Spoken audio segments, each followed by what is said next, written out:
لیکن میری یہاں سے شروعات ہے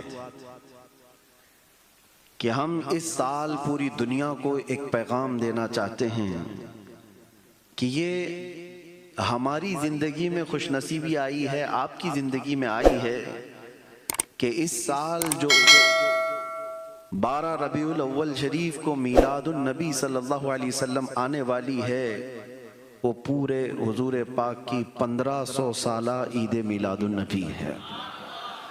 کیا پتہ اس کے بعد پھر اس طرح کے عدد کے لیے ہم زندہ رہیں گے نہیں رہیں گے، یعنی 1600 سال ہو یا کوئی اس طرح کا ایک راؤنڈ فگر ہو۔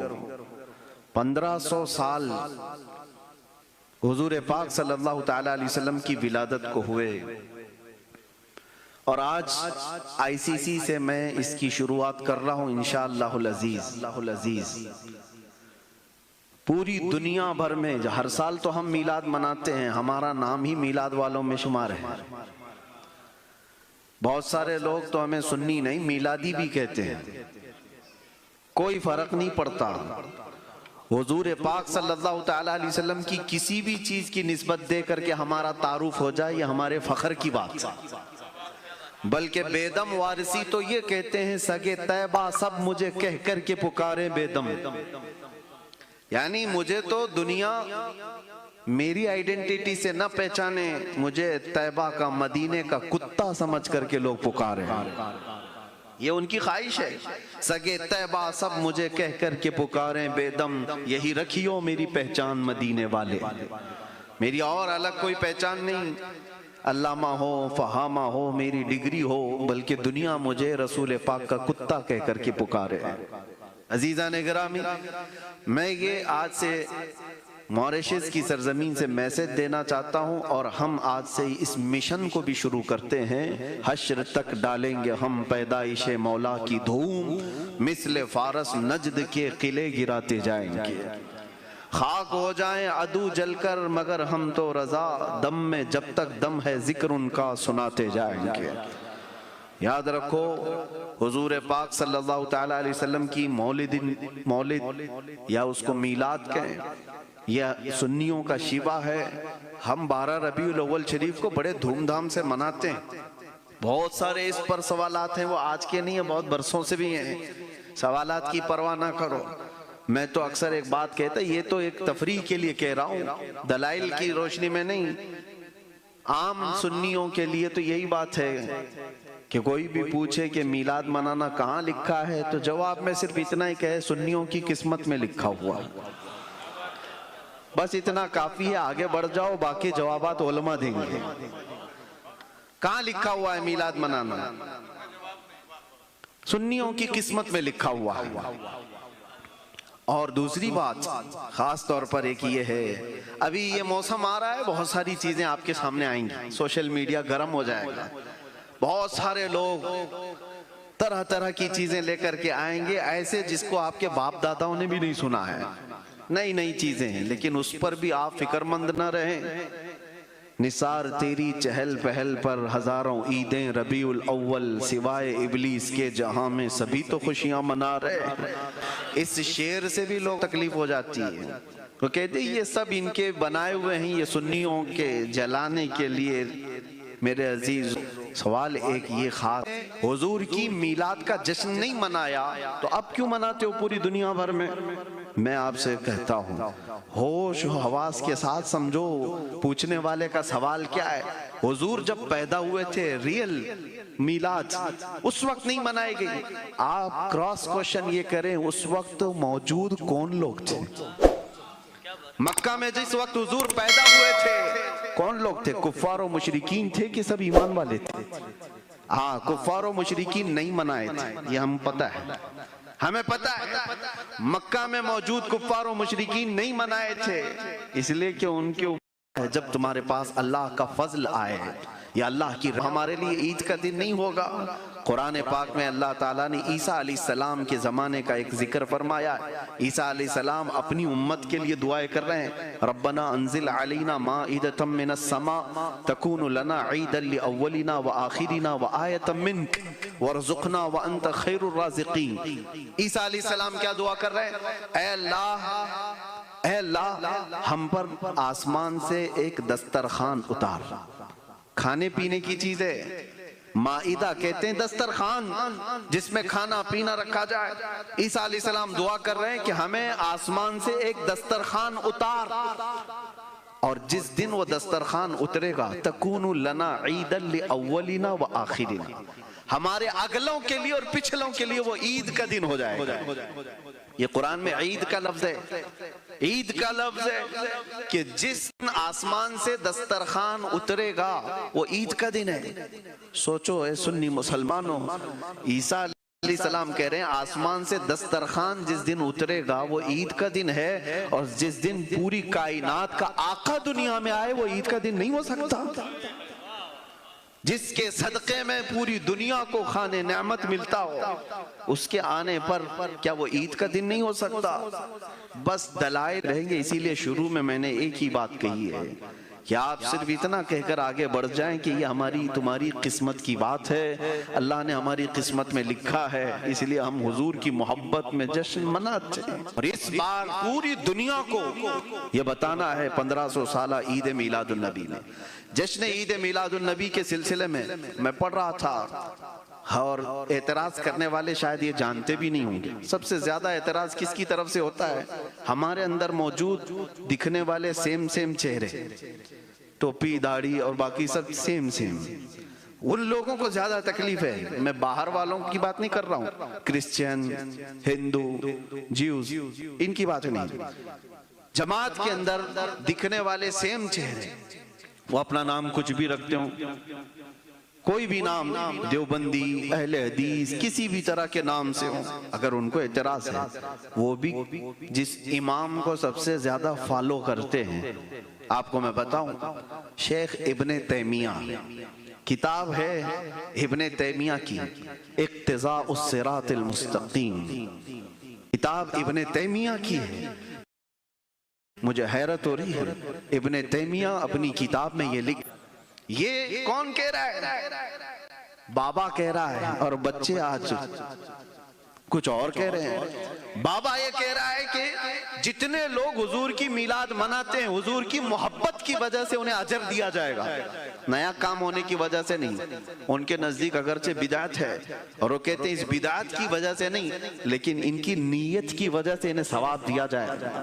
بابا کو اتنی تو عقل ہے کہ وہ اس عمل کو ناجائز نہیں کہہ رہے ہیں، لیکن نیچے آنے والے چیلے بڑے شیطان ہیں، بڑے شیطان ہیں، اور ان کا حال یہ ہے کہ یہ اپنے باپ داداؤں سے بھی آگے بڑھ گئے، اس کو حرام نہیں شرک تک پہنچا دیا، شرک تک پہنچا دیا۔ اور حقیقت میں آپ کو بتاؤں، میلاد جو ہے اس سے بڑھ کر کے شرک کو توڑنے والا کوئی عمل ہی نہیں ہے۔ میلاد منانا شرک کو توڑنے والا عمل ہے۔ مثال کے طور پر آپ کو میں بتاؤں، اللہ کے بارے میں تمہارا کیا عقیدہ ہے؟ لم یلد ولم یولد، وہ نہ کسی سے پیدا ہوا نہ اس سے کوئی پیدا ہوگا، لیکن ہم حضور کی میلاد منا کر کے بتاتے ہیں ہم حضور کو خدا نہیں سمجھتے، ہم خدا نہیں سمجھتے۔ ہاں اگر میلاد نہیں مناتے تو ہم کو شک ہوتا ہے کہ تم خدا کے ساتھ طرح سمجھتے ہو نبی کو۔ مناؤ تو کبھی کہ حضور بھی پیدا ہوئے تھے، یہ بتاؤ دنیا کو کہ ہمارا نبی کے بارے میں عقیدہ یہ ہے کہ وہ پیدا ہوئے تھے، اور خدا کے بارے میں عقیدہ یہ ہے کہ وہ کبھی پیدا نہیں ہوا۔ تو شرک کو توڑنے والا عمل ہے یہ میلاد مصطفیٰ صلی اللہ علیہ وسلم منانا، اور یہ ہم پر شرک کا فتویٰ لگاتے ہو، عجیب حماقت ہے۔ شرک کو ختم کرنے والا عمل ہے میلاد مصطفیٰ۔ عزیزان گرامی وقار، بزرگوں کی باتیں اگر میں آپ کو بتاؤں، علامہ ابن جوزی، یہ غوث پاک رضی اللہ تعالیٰ عنہ کے زمانے کے عبد الرحمن ابن جوزی نہایت ہی نقاد محدث ہیں، ایسے کہ انہوں نے احادیث میں ذرا برابر بھی کچھ دیکھا تو پوری کتاب لکھ ڈالی، اور کتابوں پر جرح و تعدیل کرنے والے بہت بڑے امام ہیں، عبد الرحمن ابن جوزی، ان کی پوری کتاب ہے، ان کی پوری کتاب ہے مولد العروس، یعنی دولہے کی مولود کے بارے میں کتاب، ابن جوزی کی لکھی ہوئی کتاب ہے، پوری انہوں نے دلائل کے ساتھ لکھا ہے۔ اور پھر نہ بابا میں سامان نہیں دوں گی، یہ ضد کرنے لگا کہ کچھ نہیں، آپ ڈرو مت، سیف ہے، اور نہ میں چور ہوں اچکا ہوں، کچھ نہیں، آپ کا سامان جہاں تک بولو گی پہنچا دوں۔ وہ ڈر گئی کہ یہ کیوں اتنا آرگیو کر رہا ہے مجھے، میرا سامان اٹھانا تجھے کیوں؟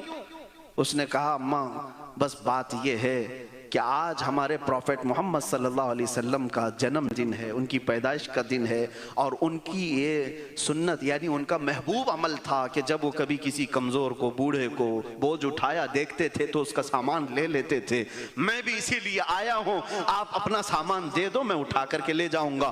وہ اتنی بات پر امپریس ہو گئی، خوش ہوئی، اور دونوں سامان اٹھا کے دے دیتی ہے، اور وہ لے کر کے گیا کافی دور تک، اس کے گھر تک وہ پہنچا کر کے آیا، بات آئی گئی ہو گئی، ختم ہو گئی۔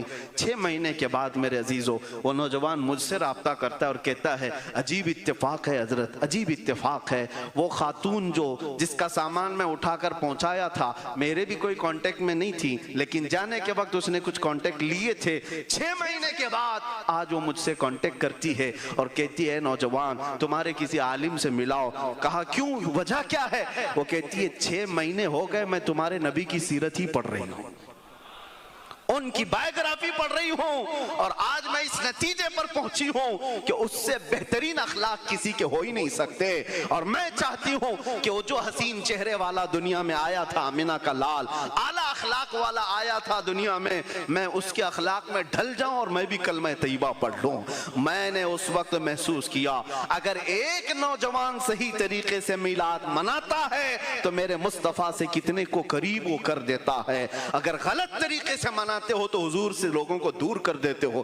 آج یہ عہد کر کے اٹھو کہ میلاد مصطفیٰ آئے تو ہم اپنے آپ کو چینج کر کے ایسے نکلے کہ دنیا دیکھے تو وہ یاد کرے 1400 سال پہلے والی خوشبو آج یہاں پر نظر آ رہی ہے، مدینے کی ہوائیں یہاں نظر آ رہی ہیں، اس لیے 1500 سالہ عید میلاد النبی ہمیں اس طرح سے منانا ہے۔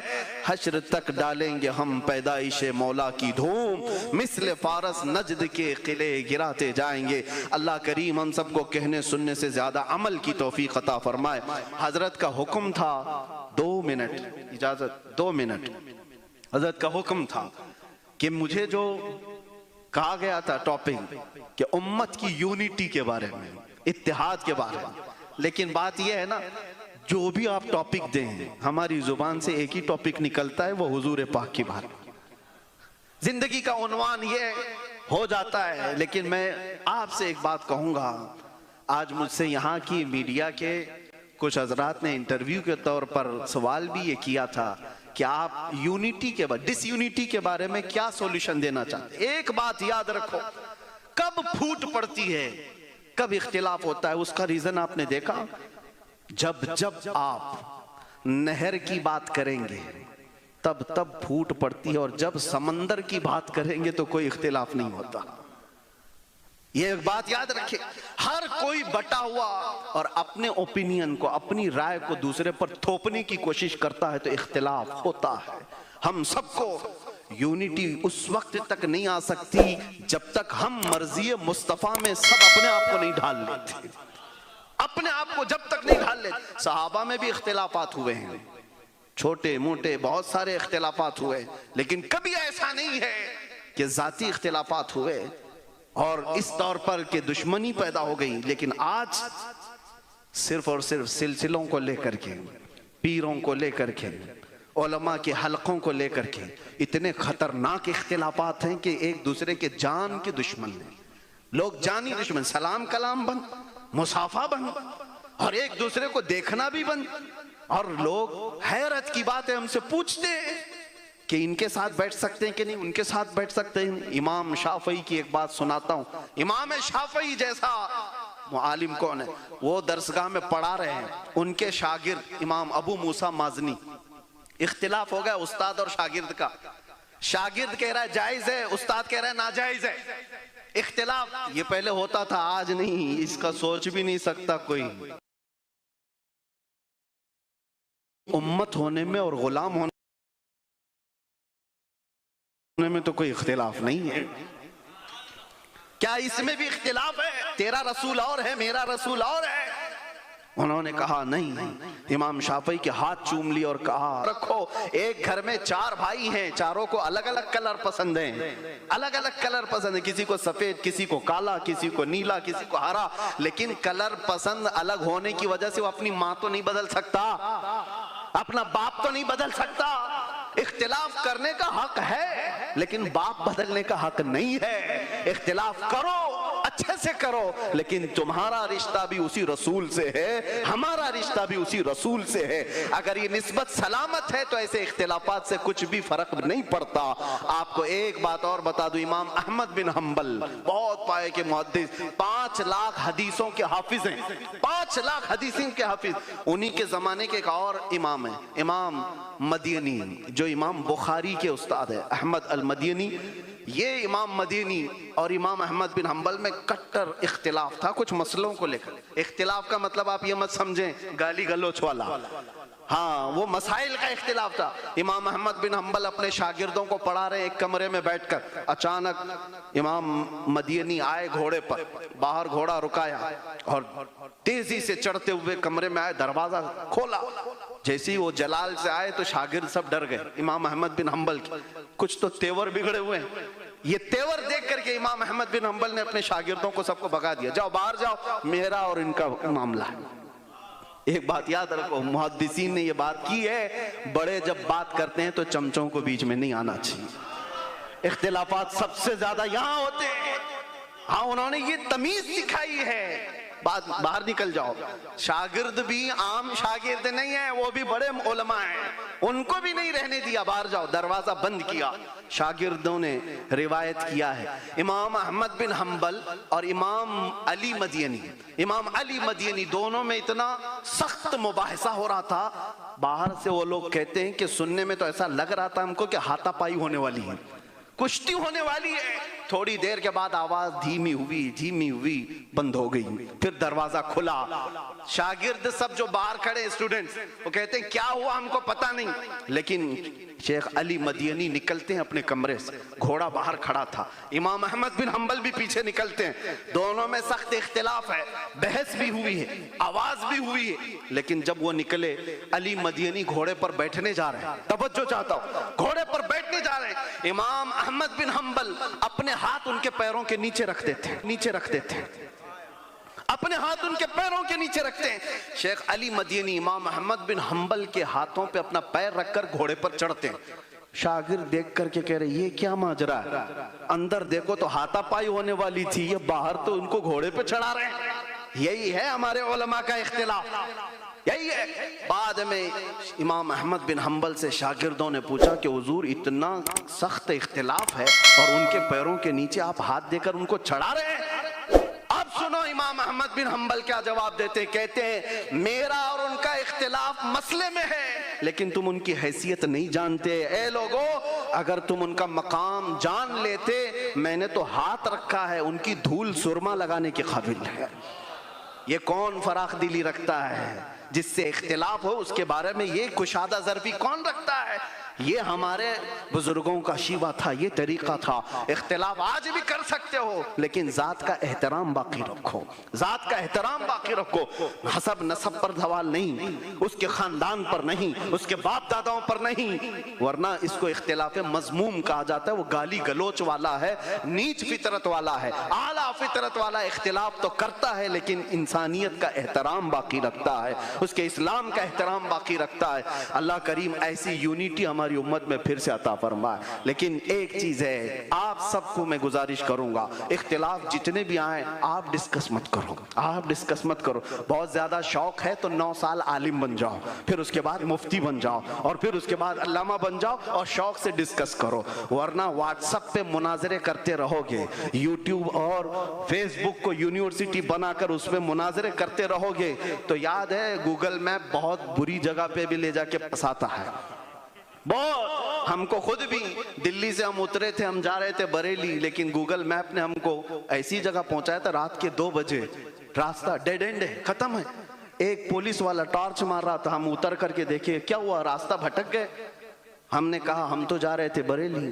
وہ پولیس والا کہتا ہے یہ سب جیل ہے, آپ یہاں کیسے آ گئے ہو. اس دن سے مجھے یاد ہے, میں نے ڈرائیور سے کہا کبھی ایسے گوگل کو فالو مت کرو جو مرکز عشق میں لے جانے کی بجائے مرکز قید میں لے کر کے جائے, مرکز کرائم میں لے کر کے چلا جائے. اس لیے سارا اگر تمہارا ڈیپینڈ انٹرنیٹ پر رہے گا تو ایسے ہی پھنستے چلے جاؤ گے. ہاں تمہارا ڈیپینڈ, تمہارا ٹرسٹ, تمہارا اعتماد کس پر ہو. ارے آج بھی حسین چہرے باقی ہیں, سینہ بسینہ دینے کو علماء بیٹھے ہوئے ہیں, ان پر اعتماد کرو, بھروسہ کرو. انشاءاللہ اللہ تبارک و تعالیٰ تمہیں صراط مستقیم پر رکھے گا اور گمراہی سے محفوظ رکھے گا.